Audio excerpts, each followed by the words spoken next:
Have you ever looked at someone who hurt you and wondered, why did I let this person into my life? Have you ever asked yourself why certain patterns in your relationships keep repeating, despite all the promises you've made to never fall into the same trap again? Carl Jung once said, "Everything that irritates us about others can lead us to an understanding of ourselves. What if the people you attract, the ones who trigger you, wound you, or quietly drain you, aren't just random misfortunes? What if they are reflections of the parts of yourself you cannot see? The parts you've repressed, denied, or disowned. This is the quiet mirror of the shadow. And most people never realize they are staring directly into it. We don't attract who we want. We attract who we are. Or more precisely, we attract what we have not yet healed. Beneath the surface of consciousness lies what Jung called the shadow, the part of the psyche that holds everything we've deemed unacceptable. All the traits we reject, our anger, neediness, envy, weakness, get buried in that darkness. Not gone, just unseen. And what's unseen is projected. We throw it outward, onto the people around us, onto lovers, friends, strangers, even enemies. Jung wrote, "One does not become enlightened by imagining figures of light, but by making the darkness conscious. We attract certain people not because of fate, but because something within us is begging to be acknowledged." Think of a friend who always makes you feel small, a partner who triggers your deepest insecurities, a mentor who subtly manipulates while calling it guidance. Are they simply toxic? Maybe, but maybe they're holding up a mirror, because the psyche doesn't operate with logic. It moves in symbols, in rhythms, in emotional echoes. If you've always attracted cold people, it might be because your own warmth was once punished. If you attract chaos, it might be because your inner self was never allowed to feel stable. And if you always find yourself in relationships where you aren't seen, perhaps it's because you've spent your whole life hiding from your own truth. Most people walk through life trying to fix others, trying to change them, control them, escape from them. But Jung would say, you're running from your own shadow.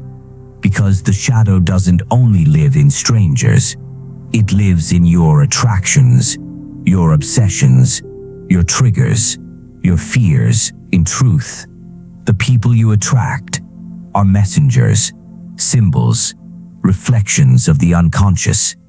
And the more we deny this, the more powerful they become, because what we repress will always find a way to express itself, even through the people we love. Now, this doesn't mean we are to blame for the harm others do. That's not the point. Projection isn't about fault, it's about responsibility. Jung said, knowing your own darkness is the best method for dealing with the darknesses of other people. When you understand your own wound, you stop expecting others to stop bleeding on you. You set boundaries not out of anger, but out of clarity. You detach not out of bitterness, but out of wisdom. When you recognize your shadow, you no longer need to fight the mirror. You can finally see. There's a reason healing often begins with heartbreak. It's because heartbreak shatters the persona, that false mask we wear to feel worthy and safe. When someone betrays us, when someone abandons us, when someone breaks our illusion of love, the ego trembles.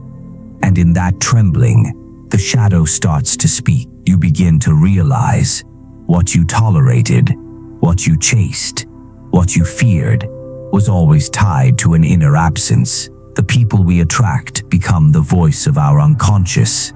You still seek validation. You still crave safety. You still carry shame. They didn't create the wound, they just revealed it. This is where transformation begins. Not in judgment, not in blame, but in observation. The next time someone triggers you, pause. Before reacting, ask, what part of me is being mirrored here? What does this discomfort teach me about myself? Is this a pattern, or is this a wound? If you're willing to ask, the shadow will respond. It doesn't speak with words. It speaks in feelings, patterns, repeating roles, unexplainable magnetism toward the very people who feel familiar, even if they hurt you. Some call it karma, others call it trauma bonding. Jung would simply say, you are meeting yourself, not your surface, but your forgotten self, the self that longs to be whole again. And it is through others, through their affection, their absence, their rejection, that your unconscious asks to be seen. Until you make the unconscious conscious, Jung wrote, it will direct your life, and you will call it fate. There's a hidden pattern that unfolds quietly in our relationships, one that most never notice. But once you see it, you can never unsee it. We'll explore that in the next reflection. But before you go, pause for a moment, take a breath. Let this settle. What insight stirred something inside you? What pattern did this bring to light? Type it in the comments. Share your reflection, not for others, but for yourself. Because awareness only becomes wisdom when you speak it, and every word you write is a step toward wholeness. Keep watching the next video in this series. Let today's understanding take root. Practice what was revealed, and remember, you're not just healing from others, you're returning to yourself. Why do we fall in love with the very people who wound us? Why do we feel pulled again and again into relationships that confuse, consume, or quietly destroy us? Carl Jung believed that we are not always attracted to people because of who they are, but because of what they represent within our own unconscious. The people we call intoxicating are often carriers of unresolved emotion. They awaken something in us, not always love, but memory, not always connection, but projection. And so begins what Jung would call the shadow dance. This dance is rarely visible at first. It starts with chemistry, a spark, a strange familiarity. You feel like you've known them for years, like something deep is waking up in their presence. You interpret this as fate, a soul connection. But often, it's not fate. It's a pattern. You're not meeting someone new. You're meeting someone familiar, someone who fits the mold of your old wounds. And they are doing the same with you. This is the unconscious agreement that governs many of our relationships. I'll carry your shadow if you carry mine. You unconsciously project the parent you could never please, the sibling who made you feel small, the caretaker who abandoned you, the love you never received. You place their image onto the new person, not consciously, not deliberately, but from a hidden place inside you that still longs to resolve what was never healed. And so, you're no longer in a relationship with the person in front of you. You're in a relationship with your past, dressed in a new body. This is why we sabotage healthy love, why peace can feel boring, why kindness makes us suspicious, because it doesn't match the emotional blueprint that lives within us. If we equate love with chaos, then stability feels cold. If we were only noticed when we were pleasing others, then receiving without earning feels dangerous. If we were shamed for having needs, then intimacy will feel like exposure. Jung warned that we are often possessed by unconscious patterns, living not from choice, but from compulsion. He wrote, until you make the unconscious conscious, it will direct your life, and you will call it fate. The people we attract aren't just here to love us. They are also here to reflect us, and reflection doesn't always feel good. It can feel like rejection, like confusion, like heartbreak. But if you pause long enough to see the mirror, you'll notice something strange. Every time you're triggered, you're being shown where the wound still lives. You'll realize the anger isn't just about what they did. It's about how deeply it resembles a pain you never finished feeling. The silence isn't just about their coldness. It's It's about how familiar that distance has become. The need to be chosen is really the ache of not choosing yourself. Projection is the most dangerous form of blindness because we don't know we're doing it. We insist, he's selfish, she doesn't listen, they never care. But we rarely ask, why do I keep allowing this? Why does this feel familiar? What part of me believes this is love? Sometimes we mistake love for survival, not because we want to suffer, but because suffering is what we were trained to call love. Jung explained, the most terrifying thing is to accept oneself completely, and so instead of looking inward, we look outward, hoping others will fix the emptiness, but they can't, because what we seek in them is a message from within. Once you begin to see this, everything changes. You stop asking, why did they hurt me? And start asking, why did I stay? You stop saying they abandoned me and start realizing, I abandoned myself to keep them close. This isn't about blame, it's about liberation. Because the moment you realize the role you've played, you also realize the power you've had. And here's the paradox of healing. You no longer need people to change. Once you've changed your relationship to what they represent, the manipulative friend loses power over you when you no longer need their approval. The unavailable lover no longer entices you when you no longer fear being alone. The controlling family member no longer defines you when you've defined yourself. They don't change, but your reflection does, because you've stopped projecting the parts of you that needed them to complete you. Jung described this process as integration, the moment when the unconscious is welcomed into the light of awareness. He wrote, wholeness is not achieved by cutting off a portion of one's being, but by integration of the contraries. And in this light, you begin to attract differently, not because you're lucky, but because you're conscious.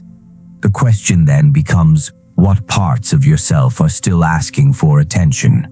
What emotions are still leaking into your relationships?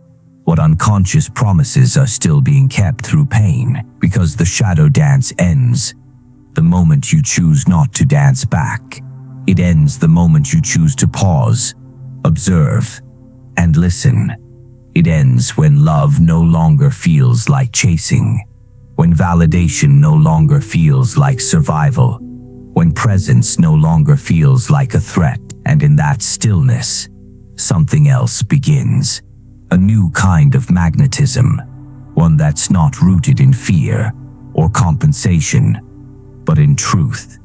You begin to attract people who don't reflect your pain, but reflect your clarity, not your wounds, but your wholeness.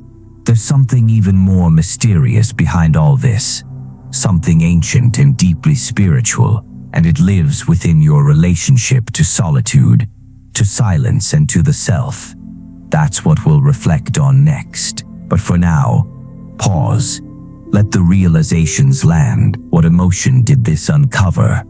What truth about your patterns did you glimpse, even for a second? Write it down, not to remember, but to release. Your comment might echo someone else's hidden truth, and your voice might be the mirror they didn't know they needed. Keep watching the next reflection in this series. Let this understanding mature into presence, and never forget, you are not here to repeat your wounds. You are here to transmute them. You are not just a mirror of what hurt you. You are the light behind the glass.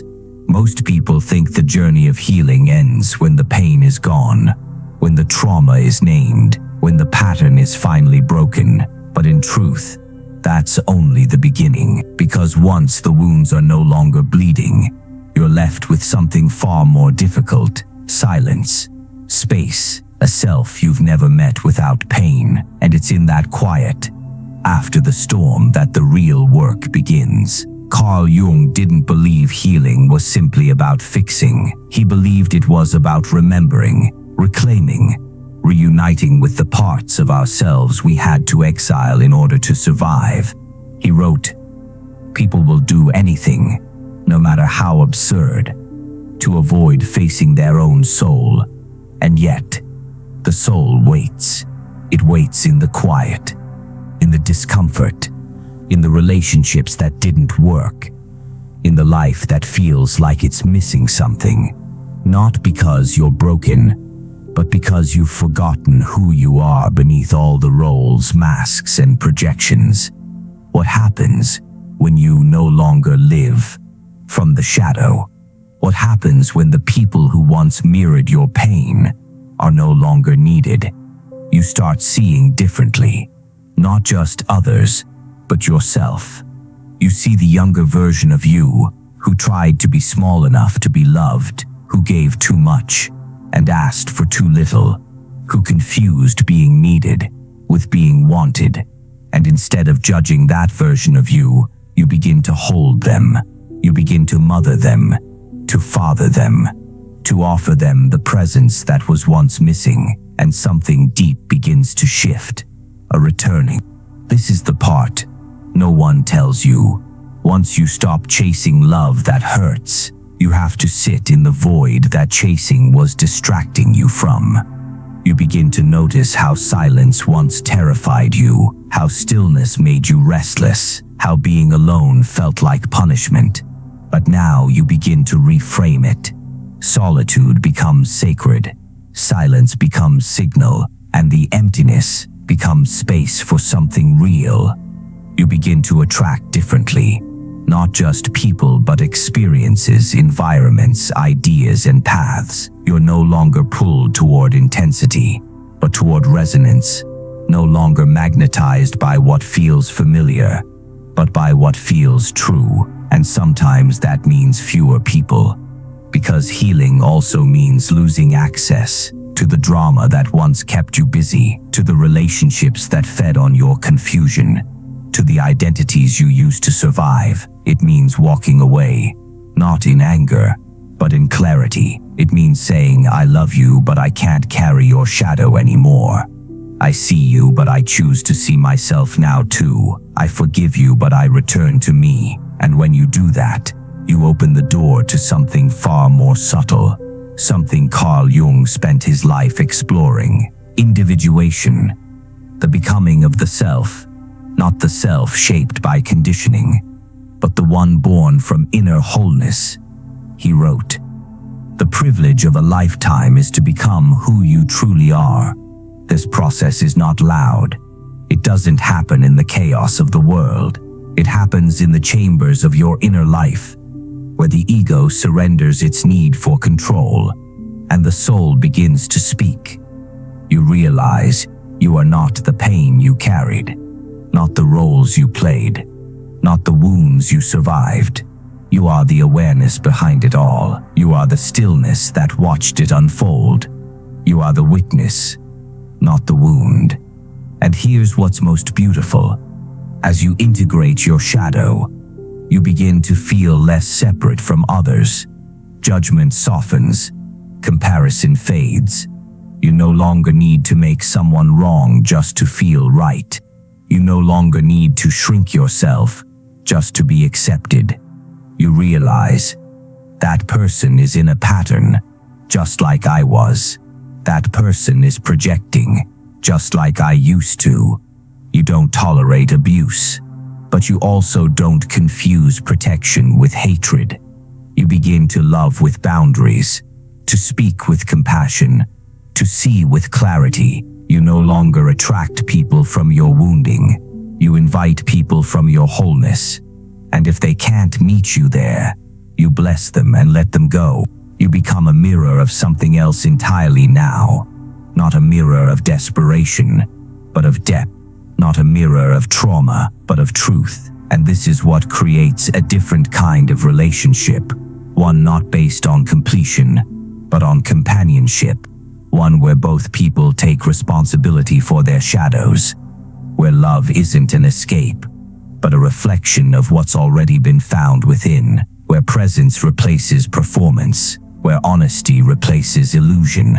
where peace feels natural, not boring, where you're no longer addicted to being understood, because you finally understood yourself.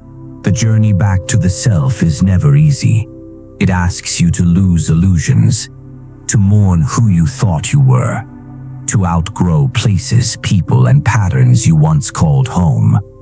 But it also gives you something no one can take: a center, a light behind the eyes, a knowing that even if the world falls apart, you will not, because you are no longer a product of unconscious forces, but the keeper of your own becoming. So now, ask yourself gently, who am I without my past defining me? What kind of love am I available for now? What kind of energy do I choose to reflect into the world? Take a breath.